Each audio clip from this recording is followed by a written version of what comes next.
I've only been asked to not necessarily take over the program, but to advance the program by introducing our speaker with a little more detail than just I'm Christine Barney with RBB.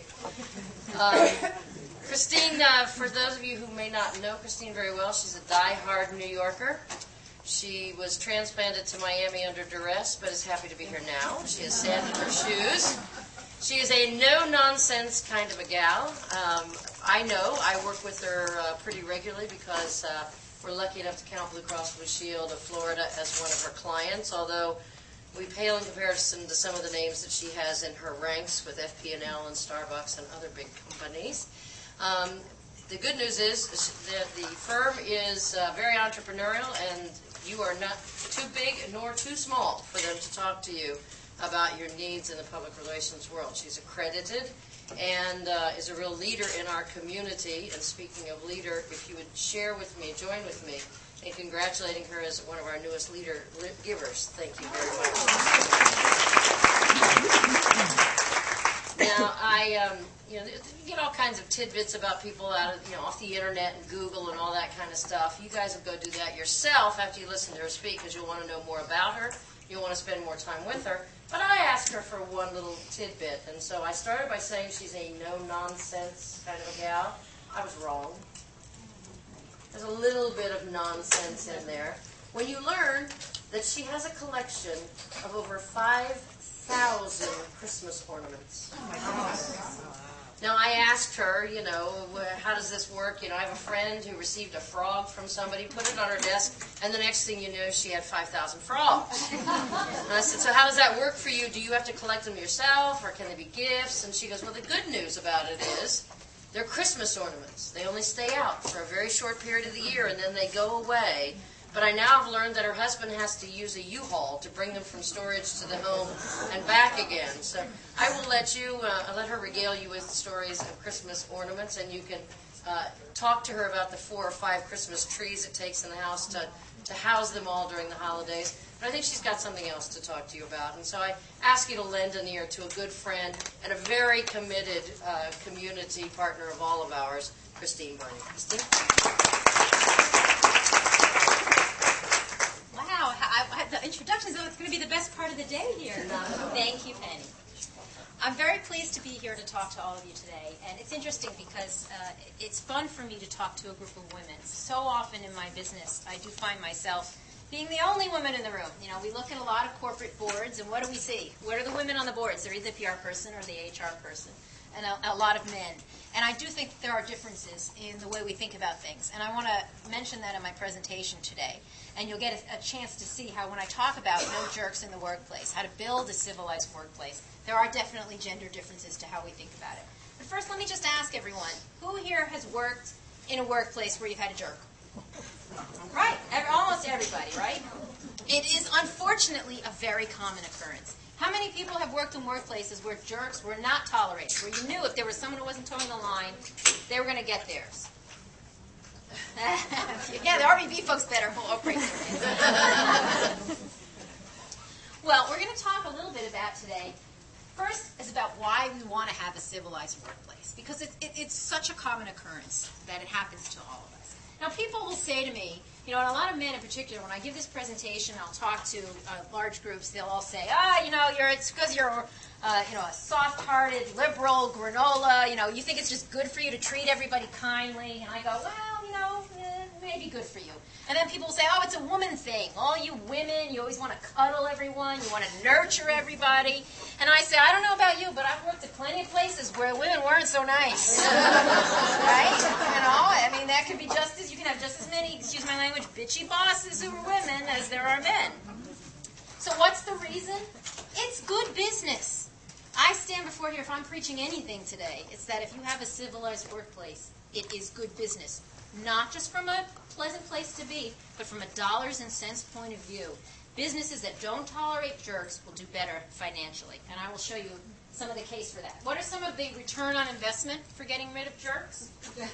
You will reduce your cost of employee replacement. Now, you may say, well, there's the star salesman jerk. He's never going to leave because the company thinks he's too valuable. But think about how many assistants he's probably been through. Think about how many other people quit because of that person. Think about the HR costs to hiring, recruiting, and training. Think about the potential lawsuits, mitigation, and then training again. And I'll go through some of these more specifically. Think about the increases in terms of you don't have a hostile work environment, you're more likely to be more productive. You're more likely to be loyal to your place of work, and you're more likely to have employee satisfaction, which means you will do better when you outreach customers. You will do better when you work in your teams, which gives you, again, more increased productivity and customer satisfaction. So let's take the case of the all-star jerk. What does the person who brings in 5% of all sales are attributed to all-star jerk? Direct manager time.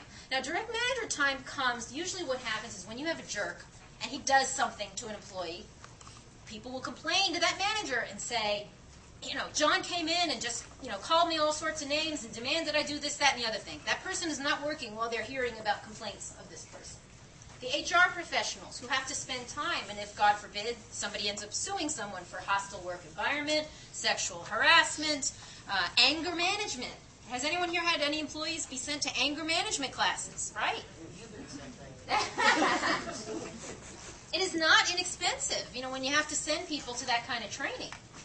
Legal counsel, should there be lawsuits. The recruiting and training of a person's secretary or anger management class. The average cost as put out, and this is I didn't want to title this because I'm trying to be, appropriate. This book doesn't use the word jerk. It uses something a little harsher term. But there's some good statistics in here that really show the value of dollars lost when you keep jerks in your workplace. This is what I call bully poison. When you have bullies in the workplace, jerks in the workplace. One of the CEOs, and I'm not going to use names because we don't want to insult anyone, but one CEO that was studied over time had 119 assistants over 5 years.